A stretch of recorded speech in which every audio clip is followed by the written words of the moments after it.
بغیر ایک لمحہ گزارا نہیں۔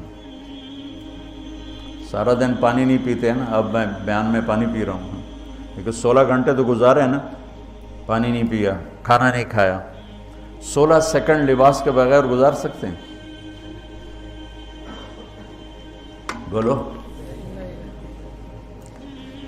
کوئی بھی کمرے میں نہ ہو، تم تنہا ہو، تم کپڑے اتارو تو تم اپنے آپ کو عجیب فیل کرو گے، تم خود اپنے آپ کو چادر میں چھپانے کی کوشش کرو گے۔ ان لباس ایک ایسی زبردست ضرورت ہے بلا دلیل کہ تم تنہا کمرے میں بھی کپڑے اتارو تو تم اپنے آپ کو عجیب سا محسوس کرتے ہو۔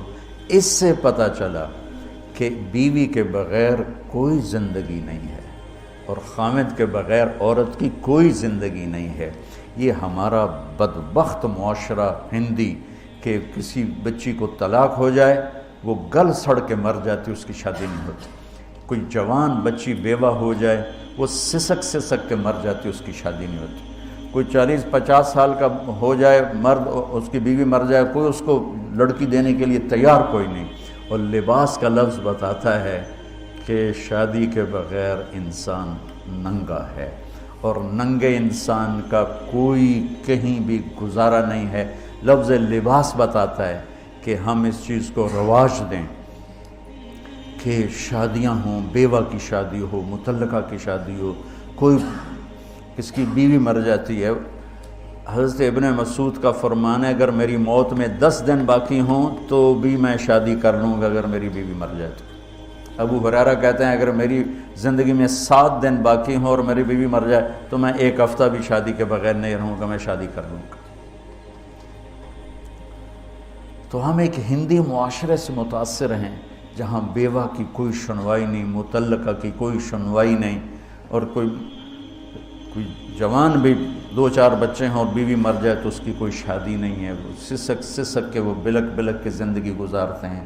ہم لوگ اس کو رواج دیں۔ لباس، لفظ لباس بتا رہا ہے کہ جیسے لباس کے بغیر ایک لمحہ آدمی چین سے نہیں بیٹھ سکتا، ایسے ہی اس رشتے کے بغیر زندگی میں کوئی خوبصورتی نہیں، کوئی حسن نہیں۔ میں نے جیسے کہا لباس سب سے قریب ہے، تو اس کے بعد بیوی کا حق سب سے پہلے آ جاتا ہے۔ ماں باپ کی طرف سے زیادتی آئے تو تمہارے ذمے ہے اپنی بیوی کو بچاؤ، اللہ کے واسطے اپنی بیویوں کی حفاظت کرو۔ ہاں تمہاری بیوی کی طرف سے زیادتی آئے تو اللہ کے واسطے ماں باپ کی حفاظت کرو۔ تو اس کا مطلب یہ نہیں کہ تم ڈنڈا اٹھا لو، اپنے اخلاق ایسے بناؤ، سپرنگ بن جاؤ، سپرنگ جو فریشرز کو قبول کر کے دب کر کے نیچے چلا جاتا ہے۔ نیچے جانے میں جڑ جانے کا نظام چھپا ہوا ہے کہ جھک جاؤ، ماں باپ ناراض ہو ان کے پاؤں پکڑ لو، بیوی ناراض ہو اس کے پاؤں پکڑ لو۔ ذلت میں عزت چھپی ہوئی ہے، ساری زندگی کا تجربہ بتا رہا ہوں۔ ذلت اللہ کی رضا کے لیے ذلت اٹھانے میں عزت چھپی ہوئی ہے۔ ہن لباس لکم، کتنا ہی مجھے غصہ چڑھا ہو میں اپنے کپڑے پھاڑوں گا، مجھے غصہ آ گیا میں نے اپنے کرتے پھاڑنے جو کسی یہ پاگل تو کرے گا، سمجھدار دوئے دا کرتا پاڑے گا، اپنا نہیں پاڑے گا۔